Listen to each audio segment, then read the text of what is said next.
Donc, je m'appelle Angélique, j'ai 41 ans et j'ai été touchée par un cancer du sein à l'âge de 33 ans. Donc je ne m'y attendais pas du tout, bien que ma maman avait eu un cancer du sein, elle, à 40 ans. Et donc voilà, j'ai senti une douleur en fait qui était persistante depuis à peu près 3 semaines, 1 mois, et je suis allée consulter parce qu'avec cette douleur, je sentais une petite boule à la palpation, et voilà, le diagnostic a été posé, donc un cancer du sein hormonodépendant. J'ai eu donc de la chimiothérapie, j'ai eu une tumérectomie, et puis après j'ai eu des rayons et de l'hormonothérapie pendant un peu plus de 5 ans. Et j'ai pu j'ai eu la chance de pouvoir préserver ma fertilité avant de démarrer la chimiothérapie. Donc voilà, aujourd'hui je ne suis pas maman, c'est toujours un peu en réflexion, mais plutôt par un choix personnel, mais en tout cas aujourd'hui j'ai le feu vert si j'ai envie d'être maman. Donc quand je suis tombée malade du coup en fin 2016, très rapidement, même avant de démarrer en fait mes traitements, j'ai voulu aider d'autres femmes qui passaient aussi par là. Donc j'avais proposé à mon infirmière d'annonce de donner mon numéro de téléphone à d'autres patientes pour leur proposer d'aller boire un café, d'échanger, d'apporter du soutien en fait. Et très rapidement en fait, j'ai eu connaissance de l'association Jeune et Rose qui venait de se créer sur Bordeaux. J'ai d'abord eu de l'aide, de l'écoute de par l'association qui du coup aidait les jeunes femmes touchées par un cancer du sein avant 40 ans. Je me suis vraiment reconnue dans l'association et très vite elle recherchait des bénévoles ambassadrices. Et donc je suis devenue bénévole pour pouvoir déployer les projets de l'action dans ma région ici en Auvergne-Rhône-Alpes. Puis après 4 ans et demi, 5 ans de bénévolat et avoir développé vraiment beaucoup d'actions ici en région, la question s'est posée est-ce que je dois arrêter mon bénévolat parce que ça prenait beaucoup de temps en plus de mon activité professionnelle et aussi dans ma vie perso. Et puis avec l'aide du siège de l'association à Bordeaux, j'ai eu envie surtout de créer une antenne, c'est-à-dire de professionnaliser une antenne pour qu'on puisse continuer à déployer les 3 projets de sensibilisation, d'information, d'accompagnement et de prévention ici en Auvergne-Rhône-Alpes. Alors en fait, Jeune et Rose, c'est une association qui est portée par des jeunes femmes touchées par un cancer du sein et qui est dédiée aux jeunes femmes touchées par la maladie entre 20 ans et 40 ans. Quand on a 20, 30, 40, bien évidemment, on a le même problème qu'une femme touchée par un cancer du sein à plus de 50 ans, mais quand on est jeune, on rencontre des problématiques qui sont spécifiques. Donc devoir faire face à des cancers du sein qui sont plus agressifs, être touché par la maladie sur une période d'études, parfois pendant la grossesse aussi, parfois même devoir faire le deuil d'une maternité. Et puis c'est aussi d'avoir des traitements qui démarrent jeunes, donc avec des effets secondaires au long terme, avec des impacts quand même sur la vie privée, notamment sur la sexualité, devoir faire face à une ménopause artificielle. Donc autant de problématiques qui font que d'avoir créé l'association, ça permet vraiment aujourd'hui d'avoir un projet que nous on appelle les Tétonnantes, ce réseau d'écoute, d'entraide et de soutien où les anciennes jeunes patientes accompagnent les nouvelles jeunes patientes.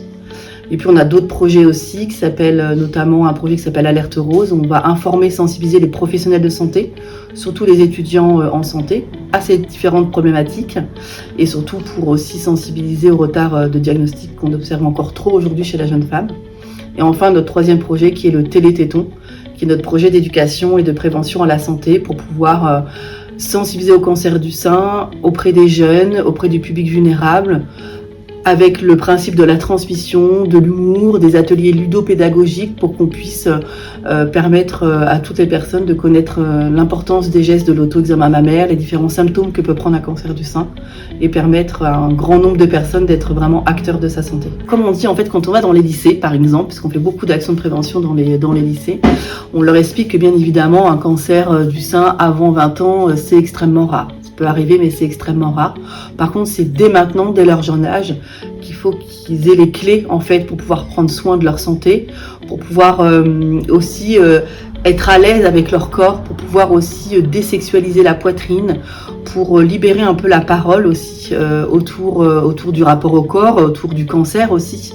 Et c'est vraiment important qu'on puisse dès le jeune âge en fait leur apporter ces clés. Et c'est aussi pour ça que le parti pris de l'association, c'est de le faire aussi avec humour, d'avoir des ateliers qui sont ludopédagogiques. On a des ateliers poète-poète pour apprendre les gestes de l'auto-examen mammaire. On a créé une bande dessinée née du Télététon pour parler du cancer autrement aux jeunes. Donc voilà, c'est leur donner aussi envie d'écouter un message de prévention sur un sujet certes grave, mais pouvoir le faire avec bienveillance, dynamisme, bonne humeur.